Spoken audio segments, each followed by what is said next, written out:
இன்னைக்கு கையாடு லோகரை டிராகன் படத்துல பார்த்துட்டு தமிழ்நாட்டு இளைஞர்கள் எல்லாருமே பித்து பிடிச்சு திரியிற மாதிரி ஒவ்வொரு காலகட்டத்திலையுமே ஒவ்வொரு ஹீரோயின்ஸ் வந்திருக்காங்க.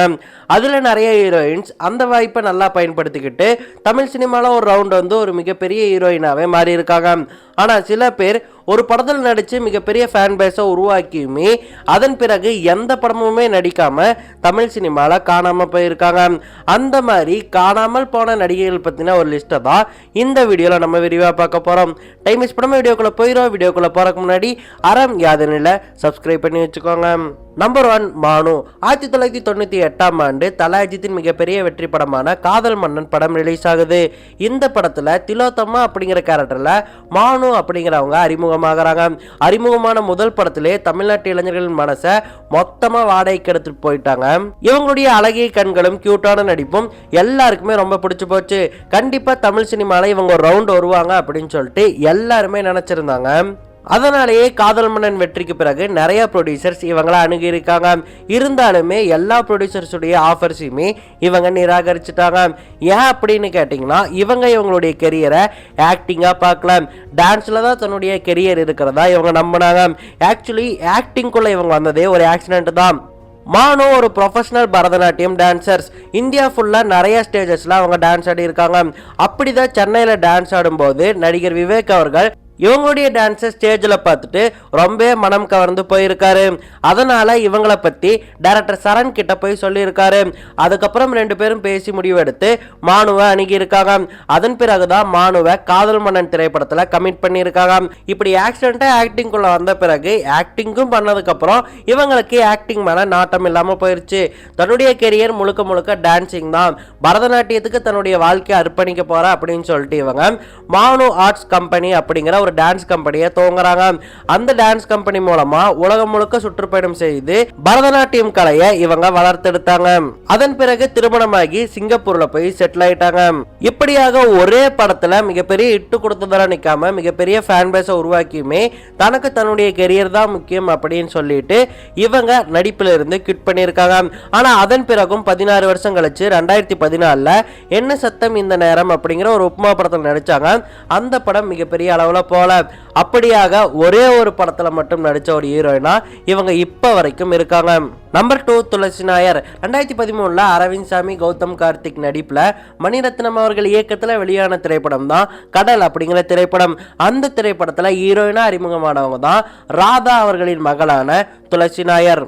இந்த படம் என்னதான் ஒரு தோல்வி படமா இருந்தாலுமே இந்த படத்தில் நடிச்ச துளசியை எல்லாருமே பாராட்டி இருந்தாங்க.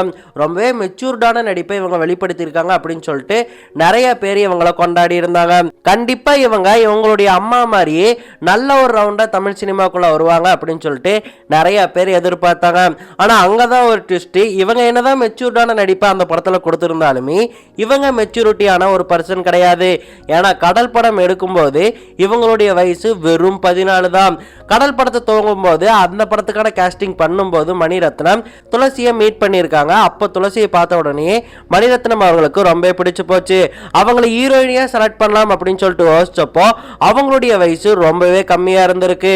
இப்படி கம்மி வயசா இருக்கக்கூடிய ஒரு பெண்ணை ஹீரோயினா போட்டோம் அப்படின்னு சொன்னா கண்டிப்பா பத்திரிகையாளர்கள் எல்லாருமே நம்மளை வெளுத்துட்டுருவாங்க. ஸோ ஹீரோயினா வேணாம் அப்படின்னு சொல்லிட்டு முடிவெடுத்திருந்தாங்க. ஆனா துளசி அவர்களின் குடும்பத்தார் தான் இல்ல நடிக்கட்டும், நீங்க நடிக்க வைங்க அப்படின்னு சொல்லிட்டு துளசியை கடல் படத்துல நடிக்க வச்சிருப்பாங்க. இருந்தாலுமே டைரக்டர் மணிரத்னத்துக்கு ஒரு கவலை இருந்துட்டே இருந்துச்சு. ஒரு சின்ன பொண்ணை காதல் படத்துல நடிக்க வைக்கிறோம், இது வெளியே தெரிஞ்சா கண்டிப்பா படம் வெளியாகிறதுக்கு நிறைய சிக்கல்கள் வரக்கூடும் அப்படின்னு சொல்லிட்டு அவர் யோசிச்சாரு. இதனாலேயே கடல் படத்துடைய ப்ரமோஷன்ஸ்க்கு எதுக்குமே துளசி நாயரை கூப்பிடாமலே இருந்தாரு. அதனாலதான் எந்த ஒரு ப்ரமோஷன்ஸ்லுமே துளசி நாயர் கலந்துக்கவே இல்லை. அதன் பிறகு படம் வெற்றி அடைஞ்ச பிறகு துளசி நாயருடைய நடிப்பை எல்லாருமே பாராட்டிய பிறகுதான் துளசிக்கு வயசு இவ்வளோ அப்படின்னு சொல்லியே வெளியே அறிவிச்சாங்க. இப்படியாக வெறும் 14 வயசுலயே அவங்க கடல் படத்தில் நடிச்சிருப்பாங்க. இதுக்கும் அந்த ஒரு படத்துல கிஸ்ஸிங் சீன்ஸ், இன்டிமிசியான சீன்ஸ் நிறையவே இருக்கும். அதன் பிறகு 2014ஆம் ஆண்டு ஜீவா அவர்கள் நடிப்பில் வெளிவந்த யான் அப்படிங்கிற படத்துலயும் அவங்க நடிக்கிறாங்க. இந்த 2 படத்தோட அவங்க நடிப்பை குவிட் பண்ணிடுறாங்க. ஏன்னா படிக்கணும் இல்லையா, படிப்பு தானே ரொம்ப முக்கியம் அப்படின்னு சொல்லிட்டு அவங்க அடுத்து பப்ளிக் எக்ஸாமுக்கு போயிட்டு காலேஜும் முடிச்சு 2020 தான் அவங்களுடைய மாஸ்டர்ஸை கம்ப்ளீட் பண்ணாங்க. அதுக்கப்புறம் என்னுடைய கெரியர் ஆனது படிப்பில் தான் இருக்கு அப்படின்னு சொல்லி முடிவு பண்ணி இனிமே நான் நடிக்க வர போறதில்லை அப்படின்னு சொல்லிட்டு அறிவிச்சிட்டாங்க. நம்பர் 3 ஷாமிலி. நடிகை ஷாலினி அவர்களுடைய தங்கச்சி தான் ஷாமிலி. ஷாமிலி குழந்தை நட்சத்திரமா நிறைய படங்களா நடிச்சிருக்காங்க. உதாரணத்துக்கு அஞ்சலி அப்படிங்கிற படத்துல இவங்க தான் நடிச்சிருப்பாங்க. அந்த படத்துக்காக இவங்களுக்கு நேஷனல் அவார்டும் கிடைச்சிருக்கும். அது மட்டும் இல்லாம Tamil Nadu state award, Kerala state award, Karnataka state அவார்ட்னு நிறைய அவார்ட்ஸை இவங்க சின்ன வயசுலேயே வாங்கி இருந்திருக்காங்க. சின்ன வயசுலேயே இந்த மாதிரி அபாரமான நடிப்பை வெளிப்படுத்தினதால கண்டிப்பா ஹீரோயினா இவங்க வந்தாங்கன்னா மிகப்பெரிய அளவில் ஃபேமஸ் ஆவாங்க அப்படின்னு சொல்லிட்டு எதிர்பார்க்கப்பட்டாங்க. அப்படிதான் 2016ஆம் ஆண்டு விக்ரம் பிரபு அவர்கள் நடிப்பில் வெளிவந்த வீர சிவாஜி அப்படிங்கிற படத்துல அவருக்கு ஜோடியா ஷாமிலி நடிச்சாங்க. அந்த படமானது மிகப்பெரிய வரவேற்பு பெறவே கிடையாது. ஒரு தோல்வி படமா தான் முடிஞ்சு போச்சு. இந்த படம் மட்டும் இல்லாம 2 தெலுங்கு படத்திலையும் ஒரு மலையாள படத்திலையுமே நடிச்சிருக்காங்க. இந்த எல்லா படமுமே தோல்வி படமா போனதால இவங்கள ஒரு அன்லக்கி சாமா தான் நிறைய பேர் பார்த்திருக்காங்க.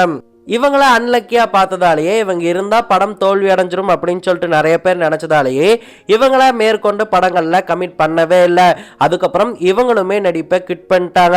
ஸோ தமிழ்ல இவங்க நடிச்ச ஒரே படம்னா, அதுவும் லீட் ஹீரோயினா நடிச்ச ஒரே படம்னா அது வீர சிவாஜி தான்.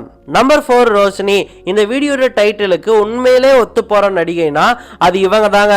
ஏன்னா இவங்க உண்மையிலேயே காணாம போன ஒரு நடிகைன்னு தான் சொல்லணும். 1991ஆம் ஆண்டு சந்தான பாரதி அவர்கள் இயக்கத்துல கமல்ஹாசன் அவர்கள் நடிப்புல வெளிவந்த திரைப்படம் தான் குணா அப்படிங்கிற திரைப்படம். இந்த திரைப்படத்துல ஹீரோயினே நடிச்சவங்க தான் ரோஷினி. இவங்க அந்த படத்துக்கு அப்புறம் இவங்க பாக்குறதுக்கு இந்தி ஹீரோயினி மாதிரி இருக்காங்க. அதனால கண்டிப்பா தமிழ்ல இல்லைனாலுமே இந்தி பக்கம் போய் நிறைய ஃபேமஸ் ஆவாங்க அப்படின்னு சொல்லிட்டு நிறைய பேர் நினைச்சிருந்தாங்க. ஆனா அதுக்கப்புறம் இவங்க ஒரு படத்துல கூட நடிக்கவே இல்லை. இவங்களை பத்தின தகவல்கள் சுத்தமா கிடையாது. ஒரு சில சோர்சஸ் மூலமா தான் நமக்கே தெரிய வந்துச்சு. இந்த படத்திற்கு பிறகு இவங்க யுஎஸ்ஏல கல்யாணம் பண்ணிட்டு போய் செட்டில் ஆயிட்டாங்களாமா. அதனால நடிப்பு தனக்கு வேணான்னு முடிவு பண்ணி அங்கேயே இப்ப அவங்க இருக்காங்களாமா. ஆனா அதுக்கப்புறம் அவங்க எந்த இன்டர்வியூவும் கொடுக்கல. வெளி உலகத்துக்கும் அவங்கள பத்தி எதுவும் தெரிய வரல.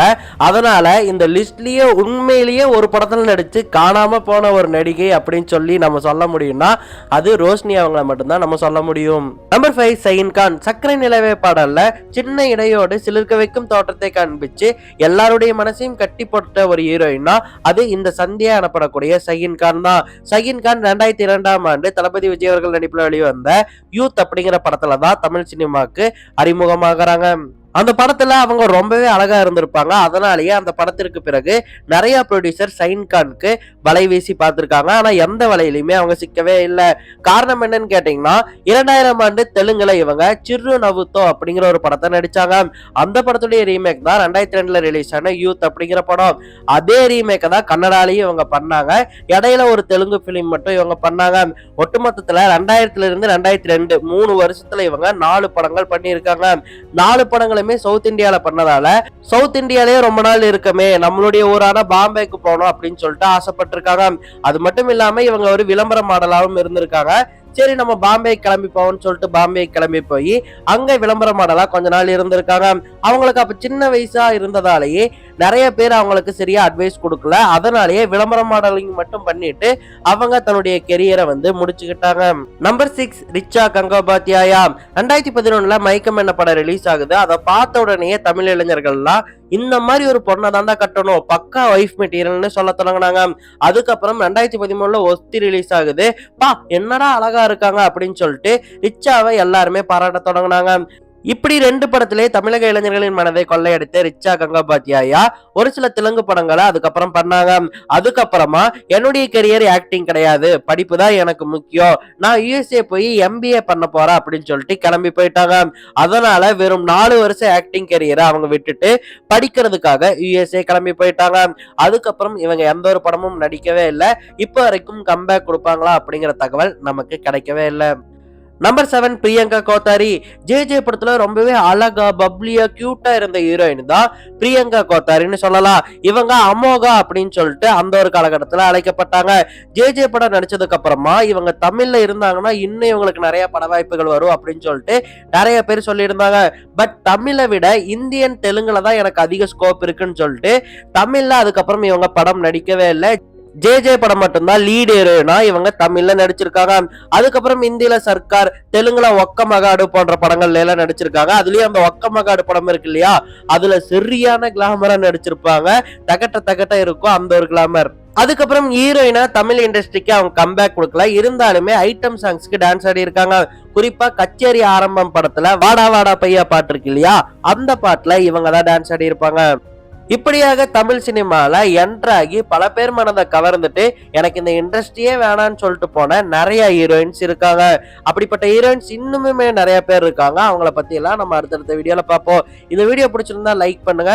இந்த வீடியோக்கு பார்ட் 2 வேணும்னு சொன்னா கமெண்ட்ல சொல்லுங்க. அது மறக்காம நம்ம ஆரம்பியாதவங்களுக்கு சப்ஸ்கிரைப் பண்ணிக்கோங்க. நான் உங்களை அடுத்த வீடியோல பார்க்குறேன்.